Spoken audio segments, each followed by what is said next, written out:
Сайн байцгаана уу? Та бүхэндээ энэ өдрийн мэндийг хүргэе. Бүдүүн гидсний хорт авдрын дурангийн илрүүлгийн талаар хичээл бэлдсэн байгаа. За агуулгын хүрээнд бүдүүн гидсний дурангийн бэлтгэл, чанарын үзүүлэлт, цагаан гэрлийн оншилгоо, хромоэндоскопи, дүрслэл сайжруулсан дурангийн оншилгоо, J-net-ийн ангилал, хариу бичиг стандарт, давлгаа шатлал руу үйлчлүүлэгчийг илгээх гэсэн ангиллын дагуу хичээлээ орно. Бүдүүн гидсний дурангийн бэлтгэл ажилд бүдүүн гидсний цэвэрлэгийг сайн хийх, периметриказимыг хэрэглэх, CO2-оор хийлж харах гэсэн суурь үзүүлэлтүүд байдаг. За бүдүүн гидсний цэвэрлэгийг Бостны хөлгээр үнэлж тогтоох ёстой. Бүдүүн шулуун гидсний цэвэрлэгийг хангалттай сайн хийх нь салсныг бүрэн үнэлж эмгэг өөрчлөлтийг илрүүлэх чухал ач холбогдолтой хамгийн гол хэсэг байдаг. За Бостны үнэлгээгээр цэвэрлэгийг тогтоохдоо маш сайн муу, маш муу гэсэн үнэлгээгээр оноо өгч үнэлдэг. За нийт оноо 6-аас дээш байх нь бүдүүн гидсний цэвэрлэгийг бол хийх цаашид дуран хийх боломжтой гэж үзээд шинжилгээг эхлүүлж болно гэж үздэг. За бүдүүн гидсний цэвэрлэгийг хийхдээ үйлчлүүлэгчийг 1-2 хоногийн өмнө зааврын дагуу тусгай хоол идүүлэх нь ач холбогдолтой байдаг. За үүнд цагаан тал, цагаан будаа, өндөг, гуралтай шүүх бантан, сайн чансан хальсгүй төмөс зэргийг идүүлж болно. За харин хориглох хоолнд самар, үр тариа, мөг, хатаасан жимс, алим, хүнсний ногоо, далайн байцаа, бандуу зэргийг бол идүүлж болохгүй. За мөн шинжилгээнд орохоос 1 хоногийн урд нь орой 8 цагт эхний туулгын эхний том 200 мл усаар даруулж уулгана. За 8 цагаас 11 цагийн хооронд 2-3 литр усыг 15 минутын зайтай баг-багаар шимүүлж уулгана. За шинжлүүлэх өдрийн өглөө 6:30-д үлдсэн 2 дугаар том нэмийг 250 мл усаар даруулж уулгана. За мөн 7-9 цагийн хооронд 1 литр усыг баг-багаар шимүүлж уулгана.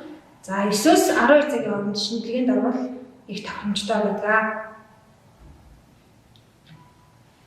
За бүдүүн гидсний цэвэрлэгээ хэр бэлтгэлтэй болсон гэдгийг үнэлэх өвчтөнд зориулсан болон сувилагчид зориулсан зураг байдаг. За та бүхний харж байгаа энэ хүү зурган дээр хэдийд дурангийн шинжилгээнд орох боломжтой болсныг илтгэх өтгөний гарцын өнгөний үзүүлэлтүүд харагдаж байна. За энэ өтгөний өнгөн шар тогтцсон тунгалаг шингэн болсон тохиолдолд бүдүүн гидсний цэвэрлэгэнд орох болжээ гэж үзэж дараагийн шинжилгээндээ бэлтгэдэг байгаа. За мөн дурангийн шинжилгээнд спазмолитик эмийг хэрэглэх юм бол чанарыг илүү улам сайжруулдаг. Колоноскопийн шинжилгээний өмнө спазмолитик эм хэрэглэх нь өвчтөнд мэдрэгдэх таагүй мэдрэмжийг бууруулж дурамдах хугацааг өгсөж шинжилгээний чанарт сайн нөлөөлдөг байж байгаа. За үүнд хиостин бутилбромид, глюкагон, пепперминтийн тос гэсэн юм бодисуудыг ашиглаж болно. За хиостин бутилбромидыг 20 мг-аар суцаар хийж суцаар хийн. Эсрэг заалтан зүрхний хурц эмгэгүүдийн үед бол эсрэг заалттай байдаг. За глюкоген эмийг 1 мг-ыг суцаар хийн. Чихрийн шижин феохромозтон өвчтэй хүнд хэрэглэж болохгүй гэсэн заалт байгаа. За пепперминттэй тосыг 1.6%-ийн 20 мл уусан үлийг дурангийн суугаар бүдүүн гидсэнд шууд хэрэглэж болно. За энэ нь бол харцсангуй аюул багтаа хэрэглэхэд аюул багтаа эмэнд тооцогддог. За дурангийн шинжилгээний явцад бүдүүн гидсийг CO2-оор хийлгэх нь шинжилгээний үед гарч болох таагүй завируудыг бууруулдаг. За үүнд тасалгааны агаараар хийлж харах нь гидс дүүрэх, хэвлээгээр үүдэх, цанхаах зэрэг шинж тэмдгүүдийг өгдөг бол CO2-оор хийлж харах нь эдгээр завируудыг бууруулдаг сайн талтай байгаа. За мөн CO2-оор хийгээр бүдүүн гидсийг хийлгэхэд 30-аас 60 минутын дотор бүдүүн гидсний ханаар уг шимэгдээд уушгаар дамжин гадагшилдаг бол бүдүүн гидсийг тасалгааны агаараар хийсэн тохиолдолд тасалгааны агаар 72 цаг хүртэл шимэгдэхгүй байдаг учраас гидс дүүрэх, хэвлээгээр өвдөх, цанхаах зэрэг завирууд бол байж болдгоо. За бүдүүн гэсний шинжилгээний чанарын үзүүлэлттэй холбоотой 3 зүйлийг мэдж явах хэрэгтэй. Үүнд нэгдүгээрт нь нийт шинжилгээнд орсон үйлчлүүлэгчдийн 90-с дээш хувь нь маш сайн эсвэл хангалттай сайн хэмжээнд гидсний цэвэрлэгийг хийсэн байх шаардлагатай. Хоёрдугаарт нь бүдүүн гидсний мухарт хүрсэн тохиолдол нь 90-с дээш хувь байж чанарын шаардлага хангасан гэж үздэг. За үүнийг эмчин заавал 6-аар баталгаажуулж хариундаа өгсөн байх ёстой. За мөн урьдчилан сэргийлэх үзлэгт хамрагдж байгаа нийт үйлчлүүлэгчдийн 35-аас дээш хувьд нь аденома илэрсэн байх ёстой гэсэн чанарын үзүүлэлтүүд байдаг. За дараа нь цагаан гэрлийн онцлогооны талаар ярив. За ер нь дуран хийх ерөнхий бас бүдүүн гидсний шинжилгээнд ерөнхий тавигдах шаардлагууд гэж байдаг. За үүнд дуран аль болохоор огцоо үүсгэлгүй гидсийг нэг шовонд оруулж хураасан байх ёстой. Шингэнийг соруулаад ухрах үедээ хангалттай сайн хийлж харах ёстой. За сас бүрхүүлийг яаралгүй хуниас нуглаа бүрийг нэг бүрчлэн нямбаа шалгах хэрэгтэй. За ухрах хугацаа багадаа 6 минут байх шаардлагатай байдаг. Шулуун гидсний хэсгийг шаардлагатай гэж үзвэл өксөх гидсний хэсгийг дурангаа инверс хийж састыг бүрэн бүтэн шалгаж бас баримтжуулж авах ёстой. Нөгөө дээгүүр эмч маань өөрөө хортой болон хоргүй голомтод өөрчлөлтийн зааг ялгаад үнэлж мэдлэгтэй болсон байж дурангаа хийх ёстой. За дараагийн сэдв маань голомтод өөрчлөлтийг хэрхэн илрүүлэх тал руугаа илүү фокуслж ярих болно. За энэ дээр бүдүүн гидсний хавдрын үе шатыг харуулсан зураглал харагдаж байна. Тэгэхээр дурангийн эмч бидний эрт илрүүлэхийн үзлэгтэй холбоотой бидний хамгийн гол зорилго бол бүдүүн гидсний хорт хавдар болон хорт хавдрын урдил эмгэгийг эрт үед нь буюу састын түвшинд нь онцлох чадамжтай байх ёстой. Энэ бол бидний гол хийх ажил байгаа. За хэдий састын түвшинд бид илрүүлж чадна, төдий хэмжээгээр дурангийн онцлогийг сайжрах учиртай. За бүдүүн гидсний ургацг нь бүдүүн гидсний хавдрын урдил эмгэг бөгөөд түүний төрлүүдээс нь хамаарат хавдар үүсэх эрсдэл харилцан адилгүй байдаг учраас хавдрын өндөр эрсдэл бүхий ургацгийг таниж ялгаж мэддэг байх нь маш их чухал. Тэгэхээр бүдүүн гидсний ургацгийг морфолог хэлбэрээс нь хамааруулаад хавтгай хэлбэрийн ургацаг, хөлтэй буюу хүзүү үүссэн хэлбэрийн ургацаг, за хажуу тийш ургацтай буюу lateral spreading tumor гэж ерөнхий 3 ангилдаг. За гистло бүтцийн хувьд неопластик, хайперпластик, хамаартай ботоос, өрөвслийн гаралтай хуурамч ургацаг гэсэн байдлаар 4 ангилж үздэг байгаа. За бүдүүн гидсний голомтод өөрчлөлтийн Парисын ангиллалын дагуу үндсэн 3 хэсэгт хувааж авч үздэг. За үүнийг хөндөй рүү ургалттай ургацагт хавдар өөрчлөлт, за хавтгай ургацсан өөрчлөлт, за яг хавтгай хэлбэрийн өөрчлөлт гэж үндсэн 3 хэсэгт хуваадаг. За хөндөй рүү төрж ургасан ургалттай хэлбэрийн голомтод өөрчлөлтийг хөлтэй, хүзүү үүссэн өргөн суурьтай гэж 3 хуваадаг бол хавтгай өргөгдсөн хэлбэрийн голомтод өөрчлөлтийг баг зэрэг өргөгдсөн төвийн хонхоолттой өргөн суурь дээр нэмэлт ургалт үүссэн гэж хуваадаг. За тэгвэл хавтгай хэлбэрийн голомтод өөрчлөлтийг салстын төвшөнд яг тэгшгэн байгаа өөрчлөлт, за салстаас баг зэрэг хонхоос өөрчлөлт, за салс ухагдсан өөрчлөлт гэсэн байдлаар хэлбэрийн хувьд ангилж үздэг байгаа. За эдгээрээс Парисын ангиллалын дагуу хавтгай болон хонхоосон хэлбэрийн эсвэл хавтгай өргөгдсөн суурин дээрх төвийн хонхоолттой хавдрын өөрчлөлт нь салстын доод давхар руу нэвчсэн байх магадaltaй байдаг учраас эдгээр хэлбэрийг бол онцгойлон анхаарч үзэх нь зүйтэй. За мөн lateral spreading tumor-ийн талаар ойлголт өгье. За 1 см-аас дээш сантиметрийн голчтой хажуу тийш тэлж ургадаг онцлогтой хавтгай хэлбэрийн неопластик өөрчлөлтийг lateral spreading tumor гэж нэрлэж байгаа. За энэ хэлбэрийн хавдар нь дотроо мөхлөгт болон мөхлөгт бус гэсэн 2 үндсэн хэсэгтэй байдаг. За мөхлөгт хэлбэр нь дотроо жигд болон жигд бус бүтэцтэй. За мөхлөгт бус хэлбэрийн дотроо хавтгай болон хуурамч хонхоосын хэлбэр гэж үндсэндээ 4 бүлэгт ангилагддаг. За хавтгай хэлбэр lateral spreading tumor-ийн хавдрын мөхлөгт бус хэлбэрийн болон жигд бус мөхлөгт хэлбэрийн хавдар нь састын доод давхар руу нэвчсэн байх өндөр магадлалтай байдаг учраас мөн эдгээр хэлбэрийн LSD хавдруудыг анхаарч үзэх нь бас чухал байдаг. За ердийн цагаан гэрлийн онцлогоонд хавдар састын доод давхар руу нэвчсэн байдлыг илтгэдэг зарим нэг дурангийн шинжүүд байдаг. За эдгээрийг дурдах юм бол тухайн састын зузаарал, бүдүүн гидсний хуняасны дагуух зузаарал, за хуняасны татагдал, голомт дээрх голомт шархлаажих, за голомтыг шивцээгээр тэмдрээд үзэхэд нэлийн хатуу тогтцтой болсон байх. За энэ төвийг жургасан хавдар нь төвийн эсгээрээ хонхойх, эсвэл бүтцэн нэлийн алдагдах, за эсвэл бүр ухагдж орох.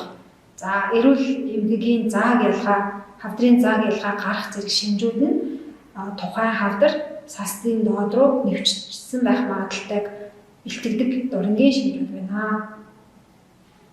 За энэ дээр мөн адил эсгэмжлээд харуулсан байна. Эхний зурган дээр саст бүрхүүл шархлаацсан байна. За мөн састын татагдлууд үүссэн эпителийн бүрэн бүтэн байдал алдагдаж, анатомийн хэлбэр төрс алдагдсан байгаа байдал харагдаж байна. За үүнээс гадна тухайн ургацаг өөрчлөлт нь ургацагт биш юм хавтгай байх тусмаа саст руу нэвчсэн байх бас магадлал маш их өндөр байдаг. Тэгэхээр ном полипоид голомтод өөрчлөлтүүдийг маш их анхаарах хэрэгтэй. Ялангуяа юм хоёрын бие хэлбэрийн хавтгай хэлбэрүүд бол бас нэлээд эрсдэлтэй гэж үздэг. За үүнээс гадна голомтод өөрчлөлтийн хэмжээ их чухал байдаг. Ялангуяа 1 см-аас дээш голомтод өөрчлөлт байх тусмаа састын доод руу нэвчсэн байх магадлалыг нэмэгдүүлдэг. За хэрвээ 1 см голомтод өөрчлөлт байвал 10%, 2 см байвал 20% гэгчлэн хэмжээтэй бол шууд хамааралтай байдаг. За мөн тухайн голомтод өөрчлөлтийг састын доор хөвсөөлөх тариагаар тарьж үзэхэд голомтод өөрчлөлт өргөгдөхгүй шинж байх юм бол энэ бол бас састын доод давхар руу нэвчсэн байна гэж үздэг. За энэ зурган дээр илүү дэлгэрэнгүй харуулж байна. Саст бүрхүүлийн хуняасны зузаарал, тархмал зузаарал татагдал байгаа байдал харагдаж байна. За мөн састууд тухайн голомт руу татагдсан байгаа байдалтай. Энэ хоёр дахь зурган дээр харагдаж байна. Цагаан сумаар харуулсан нь састын хуняасын татагдлын шин тэмдэг байна. За мөн орой эсгээрээ хонхойсон, шалбархайтсан байгаа нь састын доод давхар руу нэвчсэн байгааг илтгэдэг. За мөн хуниас хавдаж томрох шинж харагдаж байна. За тухайн голомтыг хөвсөөлөх тариагаар тарихад татагдал үүсэх буюу хөвсөлт үүсэхгүй байгаа шинж бас л састын доод давхар руу нэвчсэн байгаа байдлыг илтгэдэг шинж байна. За дараагийн шатнд хромондоскопийн арга буюу будагч бодисын хэрэглээг ярив. За хромондоскопийн зорилгоор 2 төрлийн аргаар будагч бодисыг ашигладаг. За нэгдүгээр арга контрастын арга буюу индиго кармины 0.2-оос 0.4% индиго кармины усмлыг шүршиж ашигладаг. За хоёр дахь арга нь будагч арга дээр кристалл виолет болон метилен хөхийн 1% усмлыг ашигладаг байгаа.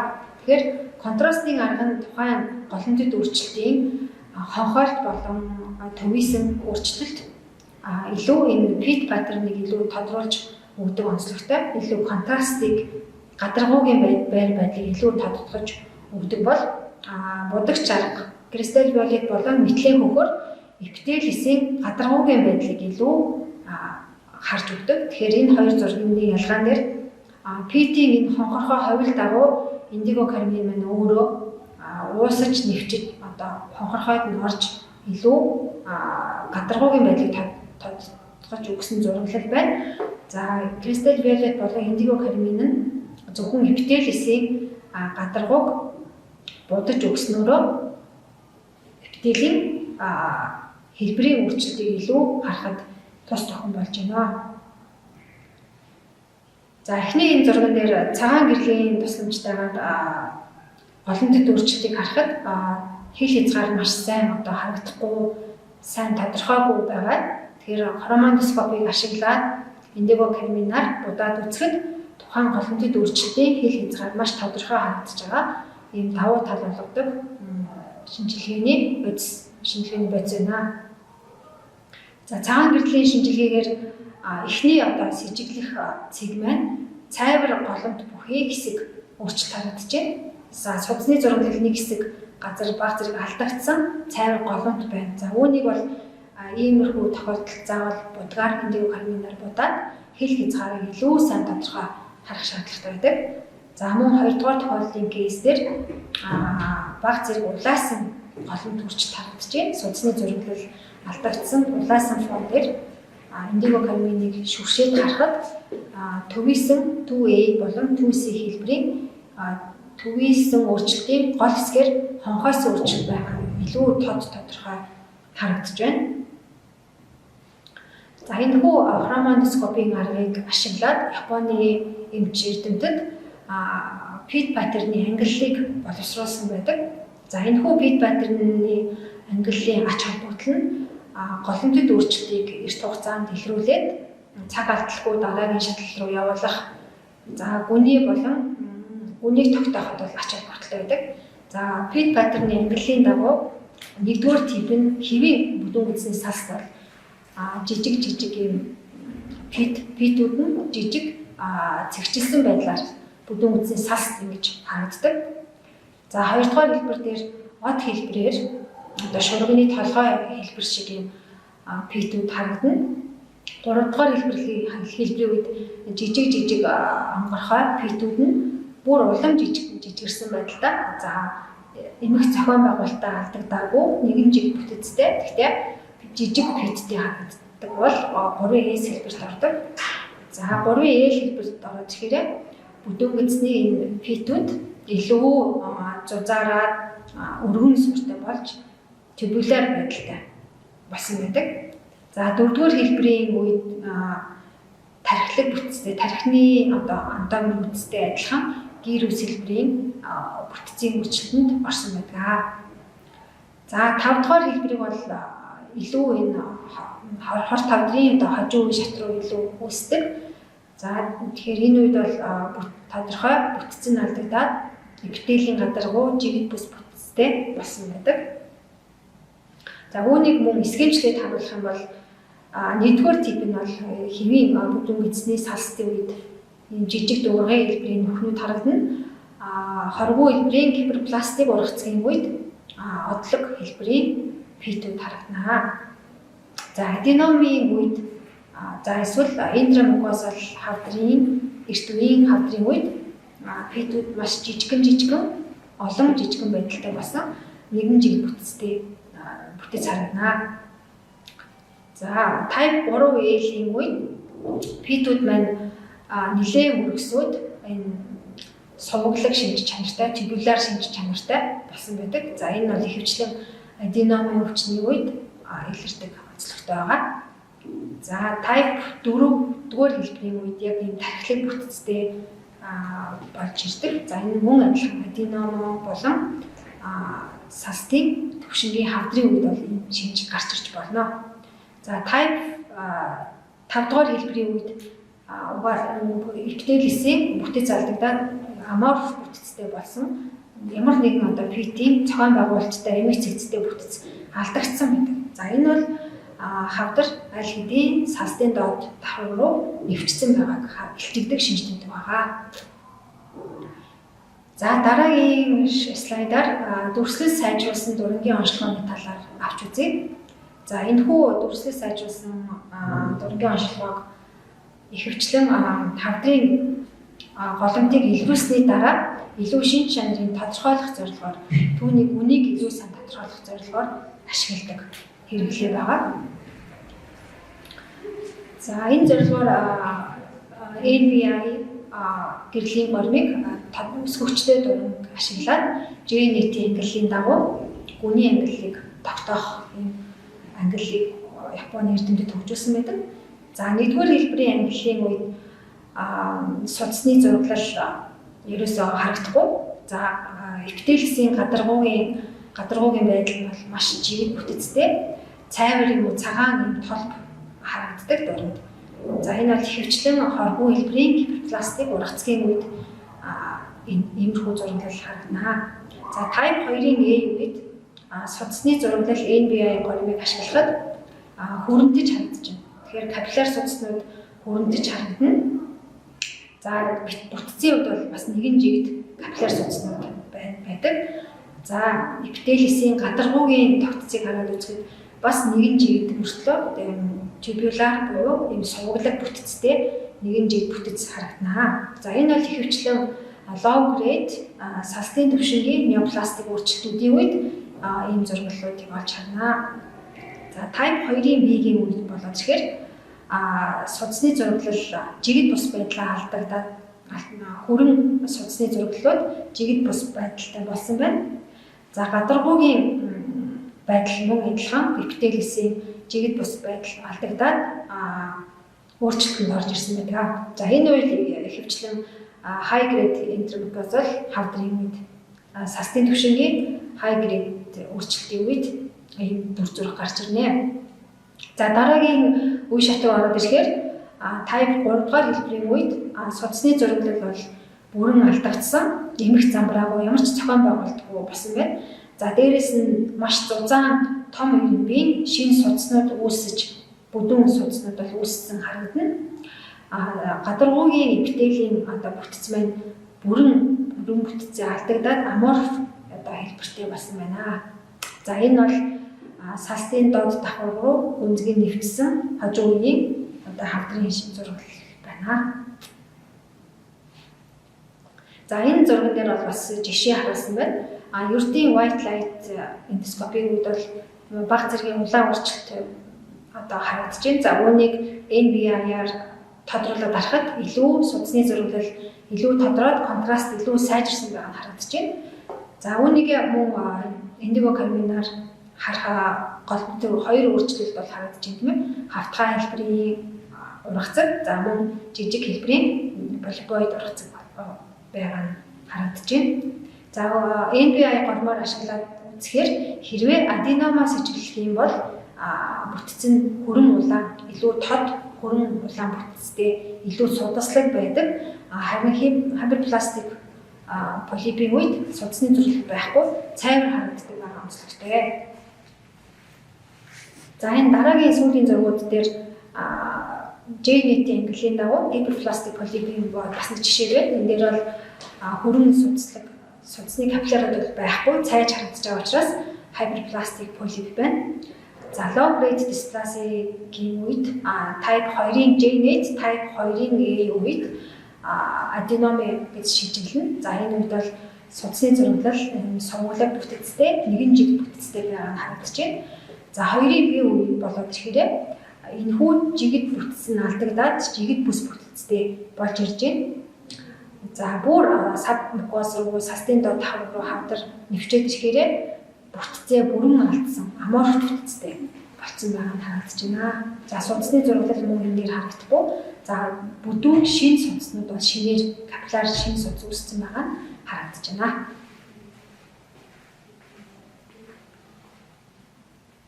За сүүлийн үед бас AI технологи маш ихээр хөгжиж байгаа. За энэ бол дурангийн үед ухаалаг технологийн хэрэглээг ашиглаад автоматар с сэжиг бүхий хэсэг дээр дохио өгдөг програм хангамж байгаа.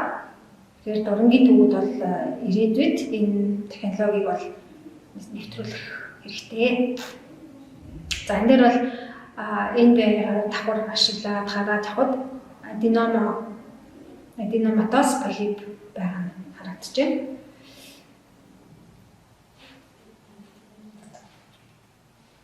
За дараагийн хэсэг маань хариу бичих стандарт аргын тухай яриа.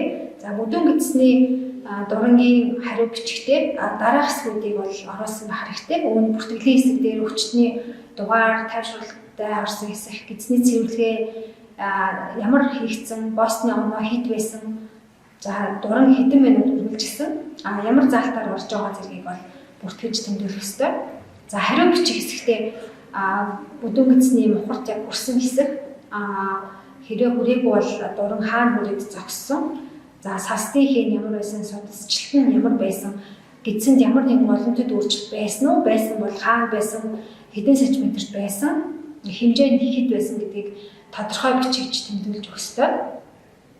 За мөн ургацэг өөрчлөлтийг мөн адилхан байрлал, төрөл, хэмжээ, зай зэргийг бол маш тодорхой бичиж өгөх ёстой. За сүүлд нь дүгнэлтийн хэсэг дээр хэвийн бол хэвийг, за мөн шинжлүүлэгчид олгох дурангийн шинжилгээний хариунд хавсаргах зургуудыг жишээ болгож харуулж байна. За үүнд дараах 8 цэгүүдэд зургуудыг авч заавал баталгаажуулах чанарыг ач холбогдолтой байдаг. За үүнд нарийн гэдэсний төгсгөл хэсэг, бухар гэдэс, өксөх хөндлөн, уруудах, ээс гэдэс, за шулуун гэдэсний амсар хэсгийг инверс гэж харах гэдэг. Яг энэ одоо стандартын дагуу минимум эдгээр зургуудыг бол авч дурандаа баталгаажуулж өгөх ёстой. За сүүлийн слайдн дээр лавлгаа шатлал руу үйлчлүүлэгчийг хизээ илгээх вэ гэхээр JNet ангиллын дагуу Type 2-ын A болон Type 2-ын B үед үйлчлүүлэгчийг дараагийн шатлал руу илгээх ёстой. За хэрвээ Type 1-ийн A хэлбэрийн голомт дүрж байх юм бол ажиглаад явж болно. За 2-ын A болон 2-ын B-г цаг алдалгүй дараагийн шатлал руу явуулах нь зүйтэй. За хэрвээ дурангийн шинжилгээний Type 3-ын A зургалтай голомт дүржилт илэрх юм бол мис заслын эмчэд бол илгээх нь зүйтэй. За дурангийн эмчнэрт дараагийн шатлал руу илгээх Type 2-ын A нь болохоор полипектоми хийх, EMR хийх юм боломжтой байдаг. За Type 2-ын B үед ихэвчлэн ESD их заалт нь гарсан байдаг. За бас нэг анхаарах ёстой зүйл нь илгээж байгаа байгууллагууд маань тухайн газараа EMR, ESD, полипектоми хийх боломжгүй байвал дараагийн шатлал руу илгээхдээ биопсипт аваарай. Биопси авах бол гэдэс цоорох, дараагийн сорвжил үүсэх, өндөрлөл үүсэх хэрэгслийг мэдүүлдэг учраас маш сайн зураг аваад хангалттай хэмжээгээр баталгаажуулаад дараагийн шатлал руу илгээх ёстой байдаг. За анхаарал тавьсан та бүхэнд баярлалаа.